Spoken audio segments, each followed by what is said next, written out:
Hi, it's Jackie Tantillo, host of Should Have Listened to My Mother podcast. Are you who you are today because of or in spite of your mother? I've come to understand and appreciate the significant role that mothers play in our lives.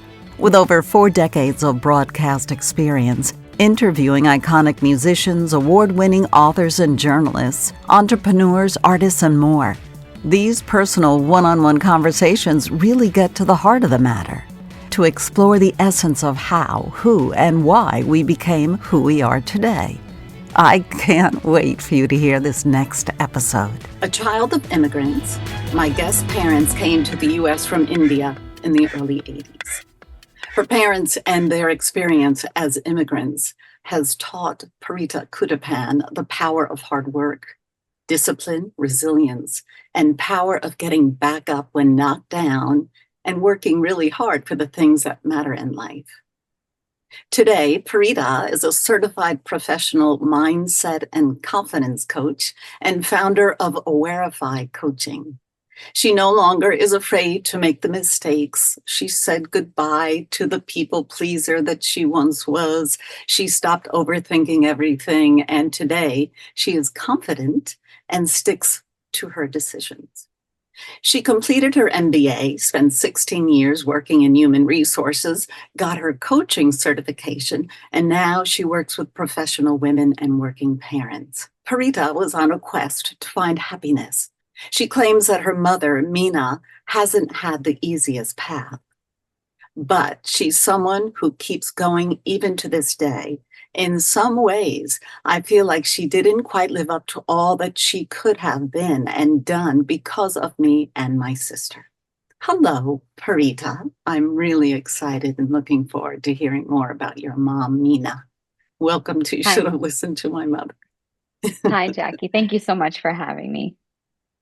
So there's quite a history here, right? There's a lot to uncover and discuss. And is it something that it's a generational philosophy? Do we kind of push those traditions aside and try and break that norm? I don't know. I think that we all grow and learn. I hope we all grow and learn. And that's what I'm curious how you and your sister, you keep a part of your mom with you, you keep a part of your Indian history and culture, but you also have to move forward, right? Is that hard? At times, Those it definitely traditions are a is. lot. Yes, Yeah. yes. But the beautiful thing about the way my mom raised me and my sister is that she allowed us to explore as much as we wanted and needed while still living within certain boundaries. So she always had the guardrails up for us to feel safe, that we would always be able to come back home to her, to my dad, um, but that we were allowed to explore and think about what we wanted.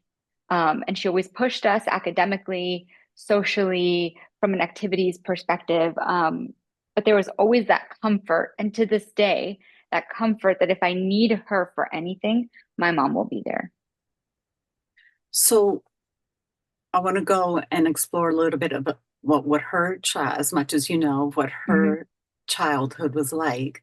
And are these intentional messages, specific messages that she wanted to instill in you so you maybe sort of wouldn't have to repeat some of the issues or roadblocks that got Mm-hmm. in her way, that it wouldn't affect you and your sister?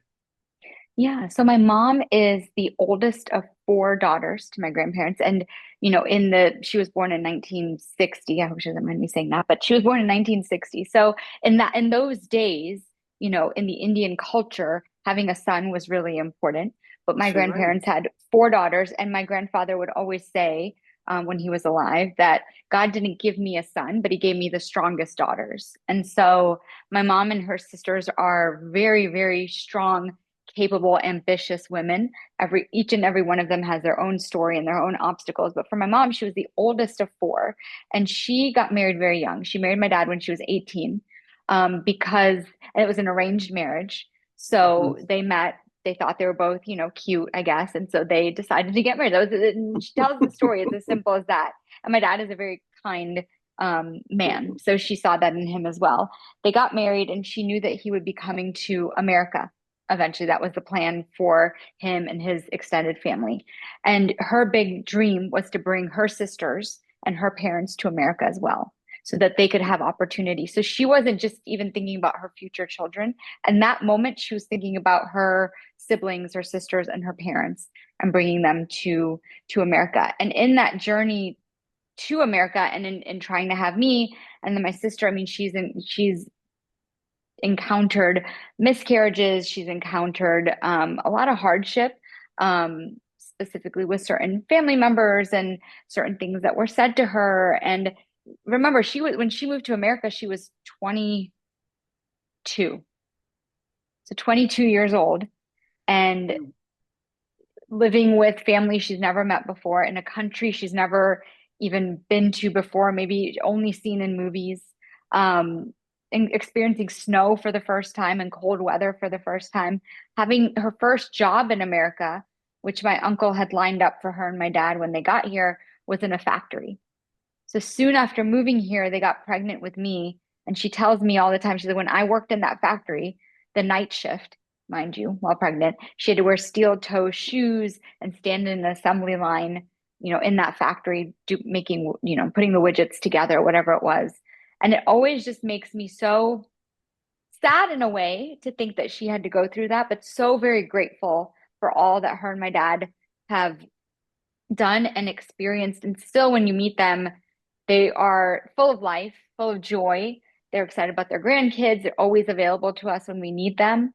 But when I say her life was never easy, it really wasn't. She's had layoffs. She's just experienced grief, experienced being misunderstood, because she is a strong, capable, ambitious woman, who is not afraid to speak her mind when she sees injustice. She's very misunderstood by certain people. And I'm not sad about that. I'm actually very grateful for that, because that's taught me that you have to be who you are. You have to come to the table You with have who to have you your want to own be. voice. But it's interesting because I would imagine, and even this is decades ago, that men were not particularly interested in a woman with opinions and wanting to voice them. That ever an issue between your parents? Well, ironically, my dad is the youngest of 9. And so I always say, I believe that, we're all paired together for a reason. And he needed a woman who would stand up for him, who would push him, who would challenge him, who would, allow him to raise up to what he's capable of. My dad's parents passed away when he was very young. So he was raised by his siblings and their wives, who also had their own families and things, right, going on. So he's not the most outspoken person. He's conflict averse. He's, almost my mom's opposite in a lot of ways, but I think she helped him in so many ways to accomplish whatever he could, and to support him, and to let him know that no matter what, they were a unit, we were a unit. So did they speak English before they came to the US? A little bit, but not much. So they learned all of that. They came with $50. And of course, my uncle was here and supported them, and they lived with him until they were able to get on their own 2 feet. But they didn't come here with much. Really, this was a foreign land for them. For so many. For so many. Yeah. Wow. What was her childhood like? Do you know much of her childhood? Oh my gosh, my mom's childhood. She always, it's funny when my aunts all get together, they share stories and stuff. And my mom, again, was very outspoken. She was very almost mischievous. So she would play pranks on her teachers. She would play pranks on my next oldest aunt, her younger sister. She loved her mom. She always says, she's like, I would always think about when I was younger, losing my mom, and I couldn't breathe. Because it's like, how would I ever survive without my mother? She's very fashionable to this day. Maybe less so now, but she loves like a good lipstick and a cute top. I mean, she's always kind of been like that, but just very, very, very loving, very kind. Seems ahead of her curve. A little bit, yes, absolutely. So then they come to the US, and you mentioned she got pregnant relatively quickly, I imagine. So when you think of your day to day as a little girl, as far back as you can remember, obviously, would she often instill or retell stories of her childhood, what it was like back home in India? This is what, did she constantly reinforce how fortunate you were, or did like those little messages that some moms tell their kids? Absolutely. I mean, both my parents talked about their childhood quite a lot during my own childhood, and even to this day. I think she had some, as much as she wanted to bring her family here, which she ultimately did, and bring my grandparents here as she ultimately wanted to. I think she had a lot of regret for leaving them so young, getting married so young, leaving India so young, and leaving them behind. And so she did talk about it a lot, but I could also sense that there was some, maybe a little bit of regret in there woven in as Especially those well. lost years, the lost Yes. years of being with them. But it was an arranged marriage. Could she have said, "No, I'm not doing this"? Oh, she absolutely She could have. could Yeah, have. they would have Oh been my. okay with it. Yeah, they would have been okay Okay. with it. Hmm. So, but she did bring them. She brought her parents, which Mhm. is amazing, and they continued to have a good relationship.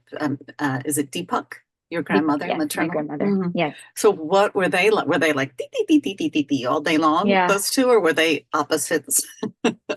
I think my mom is a little more like my grandfather. So, I think my grandmother, I always like to say my grandmother was like my first best friend. She is just the most English. She's 90 years old. She'll be 91 in February. And she just, her energy that she exudes when you see her, when you talk to her, she's so youthful at heart. She loves to make jokes, and she's just Wow. very much every single one of her daughters' best friend and granddaughters. Hmm. So she's just somebody who you can trust, who will give you an honest answer. She's just very loving, very loving. And I know everybody says that about their grandmother, but my grandmother has this like childlike energy to her. And she just Mhm. makes you feel so special when you're around her. She remembers everything. And growing up, I always felt her love and presence around me, which is, I think, what my mom also felt when she Wow. And you remembered her still mom. have your grandmother and your mother with you, Yeah, which is yeah, really wonderful. That, yeah. and especially now, as you know, as we get a little older, we seem to, look back and or whether reminisce and realize what it's like to be a mother. Hmm. There's a lot more to what it looks like, and that's when the essence of moms comes true to me, when you have that opportunity to either have the one-on-one conversations with your mother, or you can watch someone else's mom. Like, my dear close friends, they still have their parents. Both my Yeah. parents are gone. And you can reflect, and you have so much more compassion and understanding and patience. Oh, And maybe absolutely. they didn't get it all right. But were there instances where you and your mom clashed? And Yeah. how Oh did she man. handle it? Yeah, I think so. I think my parents, much like anyone who leaves their country and starts new and raises a, Mhm. a family, in a different country, I think it's just such a hard spot to be in. And I can appreciate that now Yeah. because they were trying to keep the Indian culture alive, ensure that those values were instilled in us. Yet we were growing up in America in a totally different culture, in a totally different environment, unlike anything that they ever encountered when they were kids. And so I just want to start by saying that. And so yeah, we did clash. We still clash to this day because I'm also a strong woman with opinions and don't like being told what to do by my mom. But you know, um, but I think the one thing my sister and I always reflect back on about our childhood and just growing up with the parents that we had is that the lines were always open. Now, was it always acceptable to say, "Hey, you frustrated me when you said X, Y, and Z," which is what I allow my kids to say and do now. I want to hear about their emotions and how our interactions are impacting them. That wasn't always the case, but we did communicate a lot. So we were always able to tell our parents where we were going, who we were with. All of that was always there. I think the missing link for me now as I raise my own children was just that space for emotions. I don't think, none of us are taught how to do that, how to hold space for yourself for other people, your children, and not take it personally, like an insult on your parenting, which I'm still learning, to be honest. But I think for my parents, in the day-to-day survival, that was not something that they thought about. It was more so like raising our kids, making sure they have the right values, making sure that we're close in a sense, that they're getting a good education, that they are, able to take care of themselves, get a good job, have their own family one day. That was sort of the big picture for them. Whereas now for me, I think the gift of being raised that way is that I can do those things because I know how that looks and feels, and I know how I felt in that process, and I can tweak it a little bit for myself. But now it's not necessarily cycle breaking for me, but continuing that, but also building in some of the emotional support for my kids and allowing them to show up emotionally as who they are. I love that moms and dads are taking the time to spend with their children, whether it's one-on-one or doing a hobby or something other than being on a screen together and communicating, just talking, Yeah. Being outside is always a good one for me. And or being in a car was always a great place to have significant conversations because nobody can walk away. Right.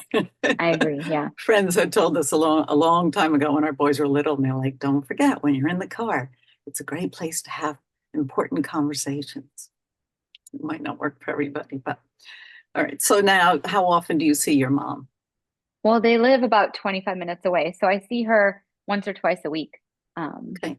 Yeah. And what happens? Do you guys cook dinners together? And well, go out? So if I go to their house, I'm usually eating food she made because that's a treat for me. But we go for walks, or we'll, just kind of like hang out and chat for a little bit, or they'll come over to hang out with us and the kids, or I'll make dinner and have them over. We celebrate all of our birthdays and different milestones together. Still, since we're also close, my sister also lives 25 minutes away from me. And so it's just nice to be so close, still proximity wise. Geographically, yeah. It's really great. And did you and your sister have different or similar relationships? Do you have different or similar relationships with your mom? I would say we have very similar relationships with them. My sister's a little bit different than me in that she's also an outspoken, very ambitious, very accomplished female, but she's a little bit more on the calm side. Like she can handle her emotions a little bit differently than me. I'm still learning how to regulate my emotions. And so she's a little more like my dad in that way, and I'm a little more fiery like my mom. But they have a very similar relationship. I think she would echo a lot of the things that I've said today. And I honestly, I know that not all siblings grow up close, grow up to have very, relationships where they still rely and depend on each other the way they did maybe when they were kids. But my sister and I, to the credit of my mom and her constantly reminding us that we have each other always, and that, no matter what, this bond is the one that's going to carry us forward when her and my dad are gone one day. I mean, I heard that throughout my childhood. I think my sister and I took that very literally, and we have been there for each other every step of the way. She's also my best friend and somebody I've come to rely on and love spending time with. And so I credit that to my mom a lot as well. Some of my guests, and just recently, mentioned that similar aspect of their mom, that their mom made it a point to say, you are going to be best friends, or you are all you got in this world. You have to be there, watch each other's back, or, I'm from a large family, so the sentiment was definitely there, and we are all very close. And I think that's important. It doesn't need to necessarily be a blood relative either, that can be there for you, but it's really wonderful if a parent, there's so much else going on in the world, if parents can really remember to reiterate the significance of the sibling relationship, right? I think it's really fun. So if your mom wants to have fun, what's something she enjoys doing? She loves walking, like in nature at a park. She talks about that all the time. I think she honestly loves spending time with her grandkids. Whenever she spends time with either my sister's kids or my kids or a combination of the two, I mean, I'll hear about the stories from that weekend or that day together for like a week or two. Like she just has new stories every day. She said, "Did you watch that video I took? This is what Mila said, or this is what Layla said." And so it's really, really sweet to watch those relationships blossom now and witness the closeness that my kids and my sister's kids have with my parents. She loves to cook. She's a fantastic cook. So she's always thinking of new recipes or following bloggers and trying things out. So she loves to do that. And I think her and my dad, they're also very into their spiritual life. So that's something that she really values and enjoys focusing on as well. Was that an important part of your childhood, the spiritual aspect? Spiritual, more so religion growing up, the Hinduism and certain prayers and learning about certain gods and how it all comes together and the stories that go on behind the scenes with all of that was important. I wouldn't say we necessarily grew up in a super religious household, but it was stressed. It was important. We went to the temple a lot. We did all the ceremonies for the different holidays. And so I did grow up with it as sort of a backdrop in my life. I did. And is it a significant part of your life today with your kids? Yes, I would say that now that I'm raising a family as a first generation American, raising second generation Americans, I now can see why it's so important to at least introduce and expose them to different things. So, we do focus on Hinduism. We go to a religious class on Sundays with the kids. My son does a whole summer camp for 3 weeks around it. We have a close community around that. Great. But we also talk a lot about other religions and other cultures. And that's what I hope to expose them to, so that they can make their own decisions when they get older about what they want to believe and follow. Yeah, there's a whole world full of different philosophies. So Absolutely. that's important. What language did you speak at home? We spoke when you were a Gujarati. child? Gujarati. Yes. And do you still speak today to your children? I do. Oh, No, that's not to my kids. So my Yeah. husband's from a different part of India. And so our families don't speak the same language. And so I found it really difficult to talk to my kids in Gujarati when my husband didn't even understand. So we speak English at home, but they understand a little bit. I think my parents talk to them in Gujarati here and there a little bit. I mean, my grandmother was visiting. She, does not speak much English. So she would communicate to them in Gujarati, and it seemed to work out. So good. Yeah. That's fantastic. I think at a young age, it's so much easier for Yeah. children to pick up a language. So it's always a plus in my mind. Mhm. Pretty exciting stuff. So you got your finance degree, you've got your MBA, you're moving forward in your life, and yet you had some doubts with who, what, when, where, why you were. And the human resources part of your career kicked in, and now you seem to have put things all together, and you are strong and you're confident and you're helping women and working parents accomplish the same thing, that dream that so many of us have of being confident and knowing our worth, and not letting anyone take advantage of any of our expertise. So tell us a little bit about your work, please. Yeah. So I work, like you said, with professional and executive women and working parents on everything from energy to burnout to mindset to confidence. In my journey, and a lot of what my mom's taught me is that there's only so much energy we have, and there's only so much we control, and mainly we control ourselves. So I can control my thoughts, my emotions, my reactions. And that's what I help my coachees kind of understand and focus on, that we're always making choices, but there's only one small area where we can really control what goes in and potentially what comes out, is when we focus on ourselves. And so when I say that I focus on burnout, for example, with my coachees, we don't focus on all the things that are burning us out. That's a part of the conversation, but it's really about what can you do to really live a more fulfilling life, where you're not stressed constantly, where you are not exploding on your children, or it's not kind of spilling over into the rest of your life. And so we create a path from where they are right now, whatever that looks like for that individual, to where they want to be. And through questioning and sharing frameworks and just brainstorming together and really doing some deep listening and giving my clients the space to talk about whatever it is they want to talk about, they ultimately come to their own conclusions, their own action plan, and the things that they want to do to get from where they are to where they want to be. But to me, it's all about understanding deeply and having a lot of awareness around what it is you really control and where to best put your energy to allow for life to unfold and just live a more fulfilling, joyful life. We're always making a choice. We're always making choices. And so I think that's important for people to realize as they navigate the complexities of life, right? It's never easy for anybody. We're always juggling different balls. Some are plastic, some are glass, but it's life is just one choice after another, I think. So have you learned anything specific that comes to mind from some of your clients? Because it's often it can be a mirror image sometimes, right? Always, always. Every time I talk to somebody, I'm like, oh my gosh, that's a lesson I need to It's learn or kind of think about every single time. I feel like all my clients are sent to me for a reason. I think, I think one of the things that I've started to focus on more, and it's almost like you learn by teaching or talking to someone else about it, is just that role of self-compassion.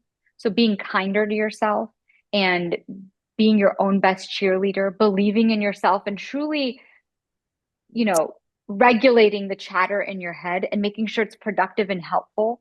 And so always being aware of that and really just being your own greatest cheerleader. I think that's something that I hope to pass on to my kids. And if they're ever on a podcast or whatever is going to happen in 20 years, they're able to say, well, this is the one thing my mom taught me. Because I think Yeah. I was missing that for so many years, that self-compassion. And once I dialed in on that and I started believing in myself more and talking to myself like a person who believed in herself, things just started to change in so many ways. So is that the lack of compassion or the less compassion for yourself? Is that something that was started from when you were a child, or you knew it? Is it self-doubt that causes no compassion for oneself? Is that not even correct Yeah. English, but Yeah, no, I understand the question. So I think for me, it was just being the oldest daughter of immigrants who yeah. are really just trying to survive in this world. Having a sister who's almost 7 years younger than me and having to felt responsibility. I feel a lot of responsibility for the people around me. So I always felt a sense of responsibility for my parents and their happiness and their just the way they navigated the world. I felt like I had to be there for them for that. I felt a Sure. sense of responsibility for my sister. And up until recently, and I still feel a sense of responsibility for everybody, but certain friends, my husband, my kids, but I know almost the space was too crowded for me to feel a sense of responsibility for myself. And at some point in that journey, just growing up and going through different things, I think I almost felt like I wasn't worthy for my own compassion. But when I started coaching and the mirror started coming up, more often than I probably wanted it to, I realized, well, unless it's so true, unless you can only love others and care about others as deeply as you care and love yourself. And so that's just something I've been working on because I see how it hindered me in the past. I see how it changed me a little bit from my true self. And I don't want that to happen as I go into my 40s and 50s. So Yeah. Well, congratulations. I'm so happy that you figured it out and you're helping others. This is such a huge lesson. Do you think your mom would be surprised or shocked or hurt that you felt this way? I totally understand that being the oldest and the responsibility for everything. And that's really hard for any child, any young adult. Would she understand it, or she'd be like, oh, Parita, stop? I think it would be two things. I think at first she might feel a little bit hurt because she would think, well, what did I do to not allow you to love yourself? But then I would hope she would see, if we peeled back the onion a little bit, that she also lived, a very similar path where she felt responsible for her parents and her siblings and their families and her family and my dad. Like she just took on a lot. So I think part of it is that I never witnessed her having a lot of compassion for herself. Like she was very proud. She knew what she was capable of. She was very strong, but that compassion, that it's gentle. It's not like okay, I'm going to go do all these things and show how capable I am. It's being able to rest. It's being able to say enough is enough. It's being able to look in the mirror and smile and just know that you are worthy and loved and lovable. And I don't know if she didn't show that as much. So that's what I'm trying to teach my kids through affirmation and talking about myself in a positive way and talking to them in a positive way and saying, you are not what you produce, you are not what you do, but you are a kind person. You are beautiful light, like that's who you are at your essence. And so things like that, which are just, again, my mom didn't have the knowledge and the time to really focus on that element of her parenting. It was truly survival for them. And so I don't blame her in any way, but I hope she would see that, yeah, maybe I was lacking a little bit of that. So it's hard to give your kids what you didn't practice and model. Absolutely. And this is huge that you've done all this. This is absolutely fantastic. And I know that your children and everybody else that hears this show will appreciate and thank you. Be so thankful that it's okay that we take a minute for ourselves and love ourselves, because then we're not our true self. Right? Yeah. Oh my goodness, I could talk to you forever. I feel the same way. Parita, okay, so your social media, you are on Instagram, Threads, LinkedIn, and then you have a Substack link as well. Your My Inner Shakti is your Instagram, correct? Yes. As well as on Threads, and your email, your website is Awarify, AWARIFY, Awarifycoaching.com. Correct. Yeah. I love saying your name. Parita Kuttappan. Thank you very, very much for joining us on Should Have Listened to My Mother. Thank you for having me, Jackie. It's been a true joy. And say hi to your mom. Oh, and your grandmother. And my grandmother.